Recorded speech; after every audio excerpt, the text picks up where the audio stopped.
ini karena dibikin pembaca tuh dibikin mikir banget pas baca Itu Merah ini. Apa ya, gimana caranya supaya kita nggak underestimate sama ujian paket C. Jadi sampai aku banyak banget ininya sticky notes-nya.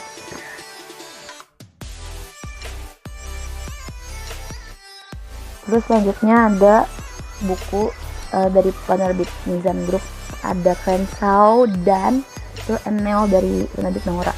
Kenapa aku suka Crenshaw? Aku suka banget sama Crenshaw parah, sampai apa ini bisa dibilang middle grade favorit aku. Kalau ditanya middle grade favorit pasti Crenshaw. Dan kalau aku diminta rekomendasiin ke orang apa sih yang wajib dibaca, buku ini udah langka sih kalau terbitan Mizannya, karena ini udah diobrol juga, udah pernah diobrol, dan ini sekarang udah langka setahu aku. Tapi nggak tahu sih kalau masih ditemuin di tempat belanja online yang lainnya. Cuman ini aku dapat waktu itu, aku dikasih sama Kayonenya, dan ternyata pas aku baca ini bukunya ngena banget karena aku relate sama Jackson tokohnya di sini. Jadi ini tentang Jackson yang punya teman hayalan kucing namanya Crenshaw.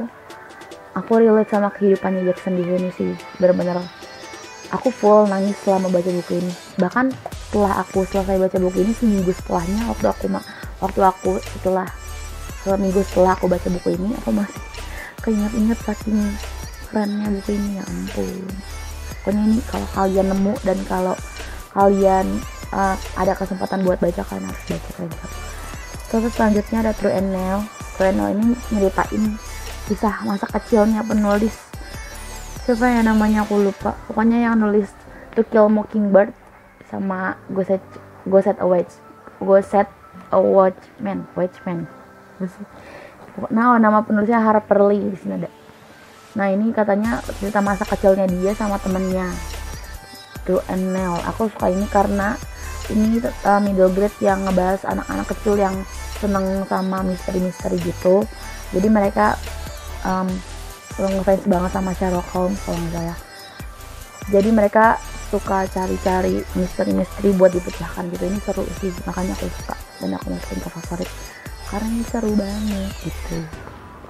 Terus selanjutnya ada buku-buku dari penerbit Spring. Tiga yang pertama adalah buku-bukunya Casey West. Aku suka banget sama buku-bukunya Casey West. Aku berharap banget sih penerbit Spring kalau ngeliat video ini, nggak tahu sih. Pokoknya intinya kalau ada kesempatan lagi, aku berharap banget penerbit Spring nerbitin buku-buku Casey West yang lain. Ya ampun, aku kangen banget sama bukunya Casey West lagi. Jadi ada yang pertama dari yang pertama kali terbit ya, ada PS I Like You.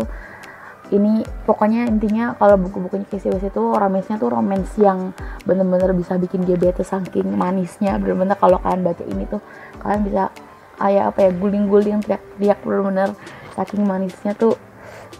Gemes banget deh sama buku-bukunya Casey West ini. Ada PS I Like You, ada Devil in Boyfriend, dan yang paling aku favorit dari ketiganya adalah By Your Side. Kalau kalian butuh rekomendasi buku romance, kalian coba bukunya Casey West. Okay?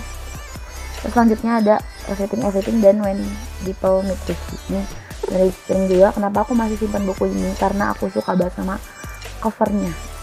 Sebenarnya aku juga suka sama ceritanya sih, cuman kalau ditanya apa yang paling bikin aku dijadiin faktor buat tetap nyimpen kedua buku ini, karena covernya lucu banget tuh. Ini buku Spring pertama yang aku beli, Everything. Kalau ini adalah buku Spring pertama yang aku dapat karena kerja sama penerbit Spring buat book tournya. Makanya aku masih simpan karena dua buku ini berkesan banget.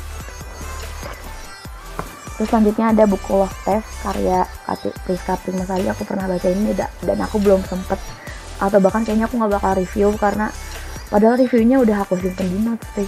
Terus ada foto buat di share di Instagram juga, cuman nggak tahu aku kayak gimana ya. Kayaknya buku ini tuh susah buat di reviewnya, makanya kayaknya aku simpen aja deh tanpa harus di review karena buku ini emang sebagus itu gitu. Kalau kalian pasti sih banyak yang udah pernah baca Love Test, jadi tahulah kenapa aku simpen bukunya sebagai buku favorit. Nah, terus selanjutnya ada buku yang diterbitin sama random sih, yang terakhir ada If I Were You karyanya Kanui dan Pelanduk karyanya Kak Andra. Aku suka Pelanduk karena ini manis banget ceritanya dan realistik, dan endingnya tuh nggak bikin apa ya, biasanya kalau aku nggak suka, biasanya kalau ending yang nggak sesuai sama ekspektasi aku bakalan kayak marah sama penulisnya atau gimana, tapi ini menurut aku porsinya pas banget. Meskipun ini ya kalau kalian baca mungkin kalian bakal berpendapat kalau buku ini tuh mainstream mirip sama buku teen lit lainnya, cuman aku suka cara penyampaiannya ke Andra, terus cara dia menyajikan endingnya tanpa harus bikin pembacanya jadi sakit hati dan protes sama endingnya gitu. Terus kenapa aku suka If I Were You Kanui, karena ini bikin sakit hati banget. Ini ngangkat tentang masalah keluarga gitu dan bener-bener bikin frustrate banget. Bukunya Kanui itu emang gak pernah bikin apa ya, tokoh-tokohnya itu merasa aman dan nyaman. Terus yang terakhir ada Let's Go karya Windy Puspita Dewi. Ini buku teen lit pertama yang aku baca waktu SMP dan ini berkesan banget, makanya aku suka banget sama bukunya sampai aku masukin ke favorit, dan ini gak bakalan aku jual kayaknya karena ini berkesan banget. Aku pernah cerita di Instagram, jadi kalian bisa baca. Nah, jadi buku-buku yang tadi adalah buku-buku yang udah menempati rak favorit aku setelah sekian lama ya, jadi belum ada tambahan lagi, tapi gak menutup kemungkinan bakal ada buku-buku favorit selanjutnya yang bakal aku taruh di rak favorit aku itu. Terus kemarin aku baru selesai baca satu buku yang benar-benar bikin aku sakit kepala banget. Kalian bisa lihat reaction aku di Instastory sih sebenarnya. Kan tahu sih kayaknya buku ini warna merah. Pernah aku foto di dress up like a book. Itu adalah bukunya Kalfazia, judulnya The Case We Met. Ini buku selanjutnya yang bakal masuk ke rak favorit aku dan gak bakal aku lepas karena ini bukunya keren banget. Aku nggak bisa berkata-kata di sini. Nanti aku bakalan rangkai kata dulu buat nge-review di Instagram dan di Goodreads. Jadi aku nggak bisa ngasih kesan dan pesan aku terhadap buku ini. Pokoknya intinya kalau kalian bisa baca dan kalian ada kesempatan buat baca buku ini di Gramedia digital misalnya, kalian harus baca sih karena ini apa ya, ini Metropop pertama kayaknya deh aku baca. Aku nggak inget enggak ding, tapi ini adalah Metropop pertama yang berkesan banget buat aku sampai akhirnya bikin aku pengen baca Metropop yang lain lagi gitu. Aku berharap banget semoga ini Kalfazia bikin lagi cerita yang keren ini lagi supaya aku bisa baca lagi Metropop yang keren lagi kayak gini. Pokoknya itu aja buku-buku yang ada di rak favorit aku. Semoga kalian yang tadinya penasaran jadi nggak penasaran lagi setelah nonton video ini. Segitu dulu aja video kali ini. Makasih banyak yang udah nonton sampai akhir. Jangan lupa kalian nonton video-video aku yang lainnya. Kalau kalian pengen lihat ada hashtag BookTalk, aku taruh hashtag BookTalk kalau ngomongin buku. Jadi kalian bisa tonton yang lain selain video ini. Makasih banyak udah luangin waktunya buat nonton video aku. See you.